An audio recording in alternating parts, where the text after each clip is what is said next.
नमस्कार। आज हम एक बहुत ही दिलचस्प संत हमीर भगत के जीवन और उनकी शिक्षाओं पर बात करेंगे। ये जानकारी हमें सच्चे संत हमीर भगत जीवन और उपदेश नाम के कुछ अंशों से मिली है। तो चलिए समझते हैं इस कहानी को। हमीर भगत का जन्म, जैसा पता चलता है, मोटी मेंगनी गांव में हुआ था। ये गुजरात में है और समय था लगभग विक्रम संवत 1942 का। उनके पिता डाया बापा परमार और माता श्यामा थी। जी, और डाया बापा खुद मालदे भगत के शिष्य थे, तो भक्ति का माहौल तो घर में था ही। और युवावस्था में हमीर भगत अपनी पत्नी डायाबाई उनके साथ कराची चले गए थे, जो पाकिस्तान में है। हाँ, कराची में वो क्या करते थे? वहाँ वो साधना करते थे, योग साधना और भक्ति, जिसे सुरता शब्द योग कहते हैं, मतलब ध्यान की एक विशेष प्रक्रिया। अच्छा। और उनका संप्रदाय जानना भी जरूरी है। वो रवि भाण संप्रदाय से थे।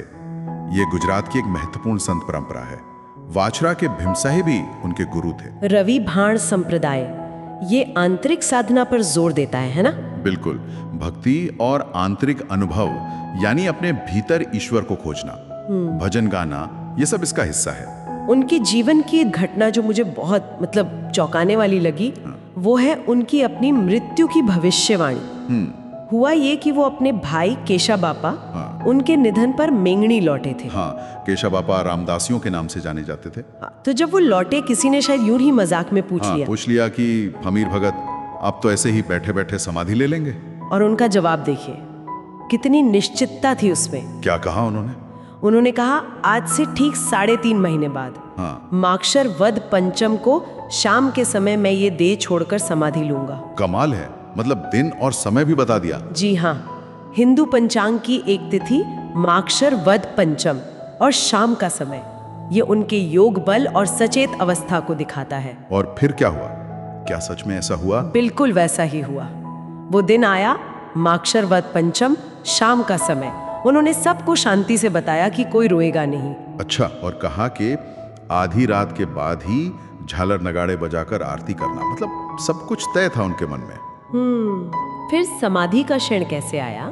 समय आने पर उन्होंने हाथ में एक नारियल लिया, पद्मासन लगाया, जो योग का एक आसन है जी, और फिर अपने गुरु का जयकारा लगाया, बोलो सदगुरु भीम साहेबी की जय, बोलो सदगुरु साहेब की जय। और बस लीन हो गए। हाँ, वो चेतना की उस अवस्था में चले गए जिसे समाधि कहते हैं, मतलब सचेत रूप से शरीर का त्याग। इसी बीच एक और बहुत मार्मिक घटना हुई जिसका जिक्र मिलता है। हाँ, उनके पिता डाया बापा, जो दृष्टिहीन थे जी, वो पास आए अपने बेटे को नमन करने, और जैसे ही वो झुके, कहते हैं हमीर भगत ने समाधि से आंखें खोली उस अवस्था में। हाँ, और पिता को रोका, कहा, बाबा आप ये क्या कर रहे हैं? आप तो मेरे अन्नदाता हैं, मुझे जन्म दिया है, आप पूजनीय हैं, आप मुझे नमस्कार ना करें। ये तो विनम्रता की पराकाष्ठा है। उस स्थिति में भी इतना ध्यान। बिल्कुल, कोई अहंकार नहीं। हाँ। अपने पिता के प्रति वही गहरा सम्मान। हाँ। ये उनके संतत्व का प्रमाण है। फिर आधी रात हुई, निर्देशों के अनुसार आरती और झालर नगाड़े बजने लगे। आवाज मेंगनी के दरबारगढ़, यानी जो वहां का राजमहल था, वहां तक पहुंची। शासक थे जोरावर सिंह बापू। उन्होंने क्या किया? उन्होंने अपने खास आदमी मिर्रू खवास को भेजा पता करने कि ये शोर कैसा है। अच्छा। मिर्रू खवास ने हमीर भगत के छोटे भाई भाणा बापा से बात की। पता चला कि हमीर भगत ने समाधि ले ली है। तो शासक की क्या प्रतिक्रिया थी? शासक ने बहुत सम्मान दिखाया। उन्होंने तुरंत एक सुंदर सी पालकी, जिसे मांडदी कहते हैं, वो बनवाने का आदेश दिया। अच्छा।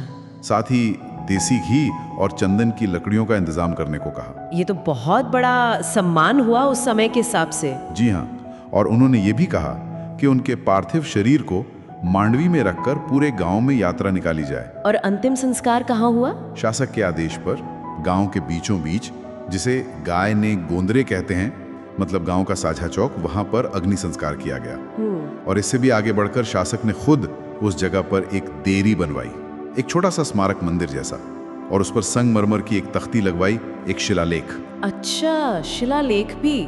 उसमें क्या लिखा था? इसमें इस पूरी घटना का वर्णन था, और कहते हैं कि वो शिलालेख आज भी मोती मेंगड़ी में मौजूद है। ये दिखाता है कि समाज में, यहाँ तक कि शासक वर्ग में भी उनका कितना आदर था। उनके कुछ भजन भी हैं शायद। हाँ, उनके कुछ भजन मिलते हैं जिनसे उनकी शिक्षाओं का पता चलता है। जैसे वो संसार के भ्रम के बारे में गाते हैं, आरे संसार मां मन थकी 100 भरमाया, मतलब मन के कारण ही सब भरमाए हुए हैं। गुरु के महत्व पर भी है कुछ? जी बिल्कुल। दास हमीर गुरु भीम न चरणा, यानी दास हमीर गुरु भीम के चरणों में है। गुरु कृपा पर बहुत जोर है। और आंतरिक अनुभव की बात, घटमा गंगा घटमा जमुना घटमा दरस दरसाया, यानी गंगा यमुना सब भीतर ही हैं, दर्शन अंदर ही होते हैं। उनके एक शिष्य का भी जिक्र है। हाँ, भीमदास नाम के उनके एक शिष्य थे। उन्होंने भी अपने गुरु की स्तुति में भजन लिखे हैं। तो कुल मिलाकर उनका जीवन एक आंतरिक यात्रा, गुरु कृपा और बहुत ही सचेत और विनम्र जीवन जीने का उदाहरण है। सही कहा। उनकी कहानी वाकई बहुत कुछ सोचने पर मजबूर करती है। हाँ, एक सवाल मन में आता है, ये जो योग शक्ति है जिससे वो अपने जाने का समय जान सके और साथ ही इतनी गहरी विनम्रता, समाधि में भी पिता को रोकना, ये भक्ति, शक्ति और विनम्रता का संगम, ये मानवीय चेतना की किन गहराइयों की ओर इशारा करता है? शायद सोचने वाली बात यह है कि कोई व्यक्ति इतने शांत निश्चय के साथ, इतने सम भाव से अपने अंत को कैसे देख सकता है, उसे स्वीकार कर सकता है। इस पर विचार करना शायद हमें कुछ नई दिशा दे।